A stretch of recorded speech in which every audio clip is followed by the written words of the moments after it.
हाँ तो मेरे प्यारे बच्चों, आप सबको नमस्ते। आप लोग कैसे हैं? उम्मीद करते हैं कि आप लोग मस्त हैं, पढ़ाई को कंटिन्यू ढंग से कर रहे हैं। तो आज की क्लास सिस्टर, आज की क्लास में क्या पढ़ाएंगे? तो आज की क्लास में जो है हम बायोलॉजी पढ़ाएंगे। ठीक है, देखिए बायोलॉजी में जो पहले क्लास हम पढ़ाए थे उसमें जो है बाय निषेचन की कमियां, फिर बाय निषेचन की हानियां हम पढ़ा दिए थे। ठीक है, और आज हम लोग जानने वाले हैं कि जो है कि आंतरिक निषेचन किसे कहते हैं और जो है कि इसका क्या लाभ हो सकता है। ठीक है, तो बिना लेट के हम क्लास को स्टार्ट करते हैं और जानते हैं कि आंतरिक निषेचन किसे कहते हैं। हम बताए थे निषेचन दो प्रकार के होता है, एक होता है बाह्य निषेचन, दूसरा क्या होता है आंतरिक निषेचन। जिसमें से जो है बाह्य निषेचन हम पहले क्लास में पढ़ा दिए हैं और आज हम लोग पढ़ने वाले हैं आंतरिक निषेचन। ठीक है, अब देखिए आंतरिक निषेचन क्या लिखा है कि आंतरिक निषेचन, क्वेश्चन पूछ सकता है कि आंतरिक निषेचन किसे कहते हैं, आपके आंतरिक निषेचन से आप क्या समझते हैं। ठीक है, ऐसे क्वेश्चन आप लोग को बिल्कुल एग्जाम में पूछा जा सकता है। तो आप लोग को लिखना है इसका परिभाषा कि जब निषेचन की क्रिया मादा शरीर के भीतर होती है तो उसे आंतरिक निषेचन कहा जाता है। कि जब जो है निषेचन की क्रिया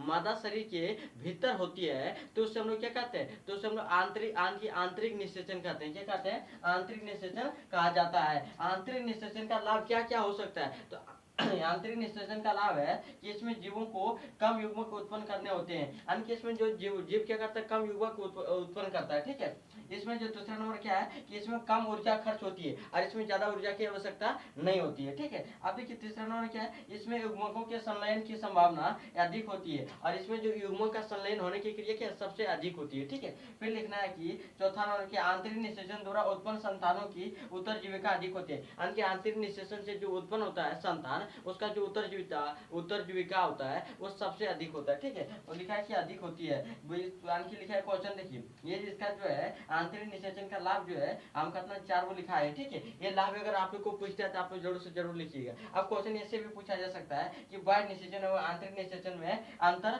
स्पष्ट करें। क्वेश्चन ये पूछा जा सकता है कि बाह्य निषेचन और आंतरिक निषेचन में अंतर स्पष्ट करें। तो आपको उत्तर में लिखना है कि बाह्य निषेचन एवं आंतरिक निषेचन में अंतर निम्न है। क्या लिखिएगा कि बाह्य निषेचन एवं आंतरिक निषेचन में अंतर निम्न है। अब लिखना पहले बाह्य निषेचन, फिर लिखना क्या आंतरिक निषेचन। अब देखिए बाह्य निषेचन में जो है सबसे पहला क्या है कि इसमें नर तथा मादा युग्मक का संलयन मादा शरीर से बाहर होता है। यानी कि नर तथा जो मादा युग्मक है उसका संलयन मादा शरीर से क्या होगा, बाहर होगा, कि इसमें बाह्य निषेचन हो। लेकिन आंतरिक निषेचन में क्या होता है कि इसमें नर तथा मादा युग्मक का संलयन मादा शरीर के अंदर होता है। कहाँ होता है? मादा शरीर में होता है, यानी कि मादा शरीर के अंदर में ही होता है। ठीक है, ये जो है आंतरिक निषेचन। दूसरा क्या है कि इसमें अधिक मात्रा में युग्मक बनाने पड़ता है। इसमें जो है बाह्य निषेचन में अधिक मात्रा में युग्मक बनाने पड़ते हैं, जबकि जो है आंतरिक निषेचन में इसमें कम मात्रा में युग्मक बनाने पड़ते हैं। यानी कि आंतरिक निषेचन में कम युग्मक में क्या क्या कम मात्रा में युग्मक बनाने पड़ते हैं। ठीक है, इसमें एक संयोजन यानी कि संयोजन प्रक्रिया है, निषेचन हो भी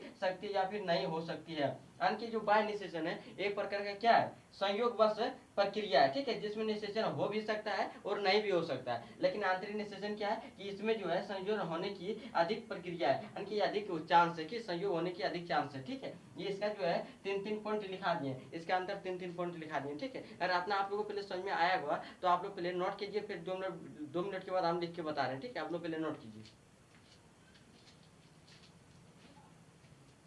प्यारे बच्चों, आप लोग नोट कर लिए होंगे। ठीक है, अब देखिए दूसरा टॉपिक है क्या, अनिश्चय के जनन। क्या है? अनिश्चय के जनन। ठीक है, अब देखिए इसको जो है हम बताते हैं कि अनिश्चय के यानी कि अनिश्चय के जनन किसे कहते हैं, या फिर यानी कि अनिश्चय के जनन से आप क्या समझते हैं। ऐसे क्वेश्चन आपको एग्जाम में पूछा जा सकता है। तो आपको लिखना है कि यानी कि अनिश्चय के जनन क्या है, लिखिएगा कि जब मादा द्वारा बिना निषेचन या नर युग्मकों के युग्मन निषेचन बिना नए जीवों का उत्पन्न होना और निश्चय के जन्म का कहा जाता है। यानी कि या तो नर युग्मक या फिर मादा युग्मक के बिना संलयन हुए, ठीक है, नए युग्मक का निर्माण होना, यानी कि नया जीव का बनना और निश्चय के जन्म कहलाता है। ठीक है, जब मादा युग्मक द्वारा बिना निषेचन या फिर नर युग्मकों के युग्मन यानी कि निषेचन बिना नए जीवों का उत्पन्न होना और निश्चय जनन कहा जाता है। क्या कहते हैं? अनिश्चय जनन कहा जाता है। ठीक है, अब देखिए अनिश्चय जनन का उदाहरण क्या क्या हो सकता है। तो उदाहरण है मधुमक्खी, तुर्की पक्षी, रेटिव फॉर्स,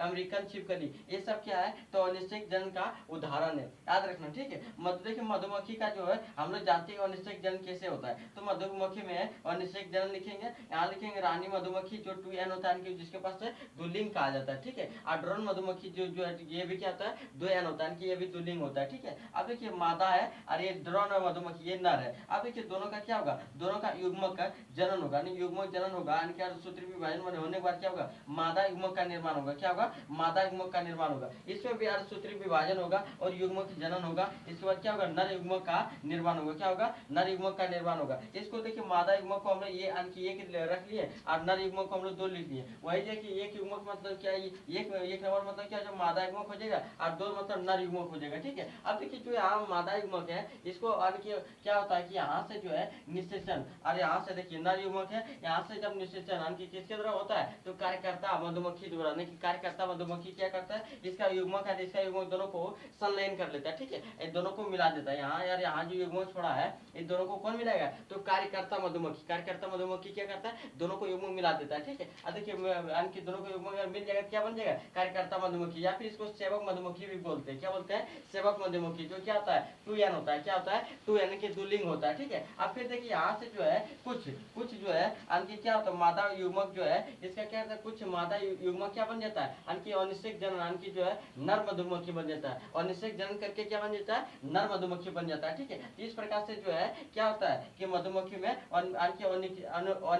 ठीक है, अनिषेक जनन होता है। क्या होता है, अनिषेक जनन होता है। ठीक है, अब देखिए हम लोग जानते हैं कि निषेचन पक्ष घटनाएं क्या है। क्वेश्चन पूछा जा सकता है कि जो है निषेचन पक्ष घटनाएं किसे कहते हैं, या फिर निषेचन पक्ष घटना से आप क्या समझते हैं, ऐसे क्वेश्चन पूछा जा सकता है। तो आप लोग को उत्तर में लिखना है कि निषेचन के बाद अर्थात नर युग्मक एवं मादा युग्मक के बाद की घटना को निषेचन पक्ष घटना कहा जाता है। क्या, निषेचन के बाद अर्थात नर युग्मक एवं मादा युग्मक के बाद की घटना निषेचन पक्ष घटना कहा जाता है। क्या कहा जाता है, निषेचन पक्ष घटना कहा जाता है। ठीक है, तो आज की क्लास में इतने रहने तक आप लोग को इतना अगर समझ में आया होगा तो आप लोग मेरे चैनल को सब्सक्राइब नहीं किया तो सब्सक्राइब कीजिएगा, लाइक नहीं किया तो लाइक कीजिएगा, और शेयर नहीं किया तो शेयर कीजिएगा। ठीक है, फिर मिलते हैं अगले वीडियो में, बहुत ही शानदार क्लास लेके आने की मिलते हैं। ठीक है, फिर आप लोग जो है इसको फटाफट जो है नोट कर लीजिए और वीडियो को शेयर कर दीजिए।